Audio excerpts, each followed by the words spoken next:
네, 문 전 대통령에 대한 불구속 기소 소식과 최근 이재명 더불어민주당 전 대표의 재판까지 함께 짚어보겠습니다. 허주연 변호사 나와 있습니다. 먼저 검찰이 문재인 전 대통령을 뇌물수수 혐의로 불구속 기소했습니다. 먼저 이 의혹의 골자부터 다시 한번 정리해 주실까요? 네, 이 사건 2018년으로 거슬러 올라가게 되는데요. 이상직 전 의원이 중진공 이사장으로 임명된 그 대가로 문재인 전 대통령의 전사위인 서모 씨를 이상직 전 의원이 사실상 소유하고 있었던 항공사의 임원으로 특혜 채용한 것이 아니냐, 이런 의혹이 제기가 됐습니다. 시민단체가 이 부분을 고발을 해서 수사가 진행이 된 부분이고요.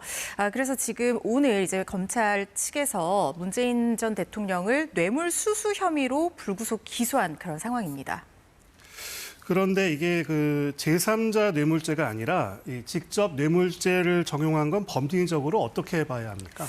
일단 제3자 뇌물죄라고 하는 것은 어떤 직무와 관련한 부정한 청탁의 대가로 제3자에게 뇌물을 주도록 했을 때 성립을 하는 그런 범죄라고 볼 수 있고요. 네. 뇌물수수죄라고 하는 것은 실제로 직무 관련성이 있는 어떤 대가성 이익을 공무원이 직접 받았을 경우에 성립을 하는 그런 범죄입니다.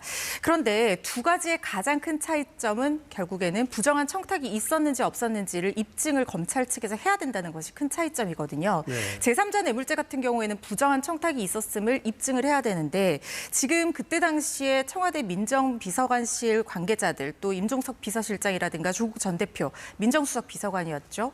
모두 다 이 부분에 대해서 특혜 채용이 아니다, 우리는 전혀 몰랐다, 사실 무근이다, 이렇게 부인을 하고 있기 때문에 검찰로서는 실제로 문재인 전 대통령이 이사장의 임명의 대가로 자신의 사위를 항공사의 임원으로 특혜 채용해달라는 청탁이 있었다, 이걸 입증하기가 상당히 곤란한 상황으로 보입니다. 그래서 이 제3자 뇌물죄를 검토를 하다가 직접 뇌물을 받은 뇌물수수죄로 기소를 한 건데, 네. 그런데 지금 그렇다고 하더라도 입증이 쉽지가 않아 보이는 게, 직접적으로 뇌물을 문재인 전 대통령이 받았다라는 걸 입증을 하려면 결국에는 서모 씨의 월급이 문재인 전 대통령과의 이익과 동일하다, 직접 월급을 받은 것과 마찬가지다라는 것까지 입증이 돼야지 뇌물죄로 처벌을 할 수가 있거든요. 네. 그렇기 때문에 이 부분이 좀 문제가 되고 있는 것 같습니다. 네, 검찰이 기소를 하면서 대법원 판례를 근거로 제시하기도 했는데요. 이것도 좀 설명해 주실까요?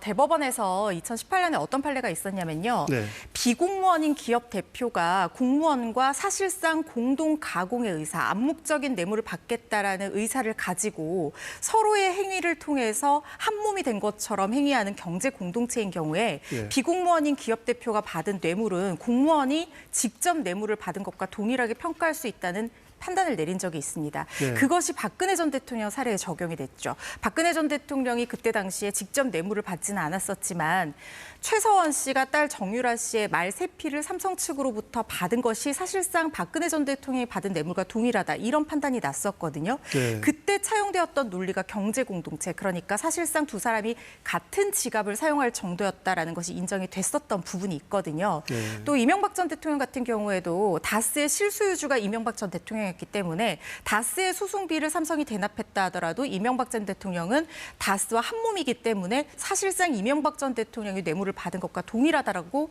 판단이 났고, 그것이 모두 한 맥락 안에서 확립되어 온 판례이기도 합니다. 네.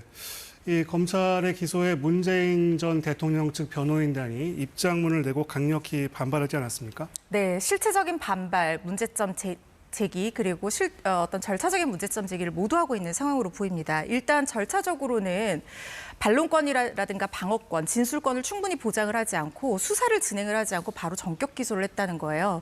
물론 검찰 입장에서는 2번 정도 소환 조사를 요청을 했는데 불응을 했고 서면 질의서를 보냈는데 답을 하지 않았다라고 하지만 문 전 대통령에서는 이번 달까지 서면 답변을 보낼 예정이었는데 이번 달이 채 되기도 전에 전격적으로 기소했다, 이건 문제점이 있다, 이렇게 지적을 하고 있는 상황이고, 사유의 취업을 전혀 몰랐다라고 얘기를 하고 있습니다. 이거는 직무 관련성이라든가 어떤 영향력을 행사했다는 대가성을 부인하고 있는 것이라고 볼 수 있고요. 그리고 사위의 채용이 부정 채용이 아니다, 사위 역시 어떤 충분한 경력과 이력이 있는 사람이고 정당한 근로의 대가로 급여를 받은 것이다라고 얘기를 하고 있는 부분도 마찬가지로 대가성이라든가 직무 관련성, 이런 것들을 부인하고 있는 것이고, 문다혜 씨의 어떤 생활비 지원 부분에 대해서도 부인을 하고 있는데요. 이 부분은 경제 공동체임을 부인하는 그런 부분이라고 볼 수 있겠습니다. 네. 그럼 앞으로 재판이 있을 텐데 어떤 것들이 쟁점이 될까요? 사실 가장 핵심은 문다혜 씨와 문재인 전 대통령이 경제 공동체로 평가될 수 있는가, 이게 네. 검찰이 입증해야 되는 굉장한 중요한 부분이라는 생각이 듭니다. 사실 직무 관련성이라든가 대가성 같은 경우에는 대통령의 권한이 워낙 넓고 포괄적이기 때문에 영향력을 행사할 수 있는 정도만 됐다라고 보면 입증이 될 수가 있거든요. 그런데 이 경제 공동체를 입증을 한다는 것이 참 쉽지가 않을 거라는 생각이 드는 게, 모든 것이 다 입증이 된다라고 하더라도 결국에는 사위에게 어떤 기회를 제공해서 급여를 받은 것이 문재인 전 대통령이 이제까지 문다혜 씨에게 주던 생활비를 안 줘도 되는 이익으로 귀결이 되려고 한다면, 문재인 전 대통령과 다혜 씨가 사실상 같은 지갑을 사용했다, 그냥 단순히 부모 자식 관계로 어느 정도 도와주거나 용돈을 주는 정도를 넘어서서 그야말로 한 가족으로서 생활을 했다라는 것까지 입증이 돼야 되는데요. 그런데 곽상도 전 의원 사건이 있습니다. 물론 이게 아직 항소심 진행 중인 사건이기는 하지만은, 곽상도 전 의원 사건 같은 경우에는 아들이 50억을 퇴직금으로 받은 것이 곽상도 전 의원이 뇌물을 받은 것과 동일하다라고 해서 기소가 됐지만 이게 무죄가 났죠, 1심에서. 왜냐하면 아들은 독립된 생계를 유지하는 사람이기 때문에 어느 정도 부모 자식 간의 도의적인 생활비를 지원해 주는 걸 넘어서서 경제 공동체로까지는 인정되기가 어렵다는 법원의 판단이 있었거든요. 아직 확정 판결은 아닙니다만 유사하게 지금 문재인 전 대통령 사례 같은 경우에도 이 문재인 전 대통령이 직접 뇌물을 받았다고 볼 수 있을 정도로 다혜 씨와 그리고 그 부부, 그리고 문재인 전 대통령 부부가 경제 공동체로 거의 포개진 상황에서 어떤 경제적인 이익을 공유했다, 이 정도까지 입증이 돼야지 뇌물죄로 처벌할 수 있을 거라는 생각이 듭니다. 알겠습니다. 그리고 이 대법원 전원합의체가 이재명 전 더불어민주당 대표의 재판에 상당히 속도를 내고 있다는 지적입니다. 어떻게 보십니까? 상당히 좀 이례적이라고 평가할 법합니다. 물론 전원합의체 회부까지도 이례적으로 짧았습니다. 그렇지만 전원합의체 회부가 되고 난 이후에 합의기일을 통상 한 달에 한 번 정도 진행을 하는데 벌써 2번 진행이 됐다라고 하는 것은 전례를 찾아보기 어려운 굉장히 빠른 진행이다라고 볼 수 있고, 마찬가지로 이걸 통해서 살펴보고자 한다면 대법원에서 634 원칙, 그러니까 3개월 안에 상고심에서 이 선거법 범죄에 대한 결론을 내야 된다는 어떤 그런 의지를 가지고 상당히 속도감 있게 이 사건을 진행하고자 하는 그런 의지를 추단해 볼 수 있다는 생각이 듭니다. 그렇다면 대선 이전에 결론이 나올 가능성도 있을까요? 가능성이 있다는 생각이 듭니다. 이런 속도라고 한다면 어떤 결론이든지 대선 이전에 충분히 나올 가능성이 있다는 생각이 들고, 다만 이 합의기일을 연다는 것이 결국에는 12명 재판관의 다수결 의견을 모으게 되는 과정들이거든요. 그런데 네. 여기서 막 의견이 굉장히 격돌을 한다라든가 다수 의견과 소수 의견이 강하게 부딪힌다라고 하면 네. 대선 이후에 선고가 나올 가능성도 있지만, 속도감을 낸다는 것 자체가 대선 이전의 선고를 염두에 두고 있기 때문에 이렇게 진행을 하는 게 아닌가 싶습니다. 여러 경우의 수가 언급되던데요. 좀 짚어주시겠어요? 일단 만약에 상고가 기각이 된다라고 한다면 이재명 대표는 무죄로 확정이 되는 것입니다. 그렇기 때문에 대선 출마하는 데 전혀 지장이 없을 거라는 생각이 들고요. 두 번째로 유죄 취지로 파기환송을 한다고 해도 이재명 대표의 대선 출마는 큰 법적인 의미의 차이는 없을 거라는 생각이 듭니다. 유죄 취지 파기환송이라고 하는 것은 대법원에서 심리를 해봤더니 이 부분이 무죄로 한다는 데선 좀 문제가 있다라고 봐서 2심 법원으로 다시 돌려보내서 다시 한번 살펴봐라라고 하고 보내는 것이거든요.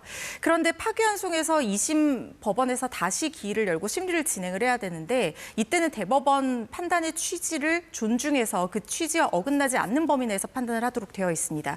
그렇다고 하면 결론이 나온다고 하더라도 검사나 피고인 측에서 재상고를 할 수가 있습니다. 네. 결론이 나오기까지, 확정 판결이 나오기까지는 시간이 굉장히 많이 걸릴 것이고, 이거는 대선 전에 나오기는 상당히, 확정 판결 되기까지는 상당히 어려울 것이거든요. 네. 그렇다고 한다면 이재명 대표는 법적으로는 피선거권 박탈이 되지 않은 상황이기 때문에 충분히 대선에 출마할 수 있는 상황으로 보이고, 마지막으로 지금 파기재판 관련해서 얘기가 나오고 있는데, 저는 네. 파기재판 가능성은 그렇게 높지 않다고 보고 있습니다.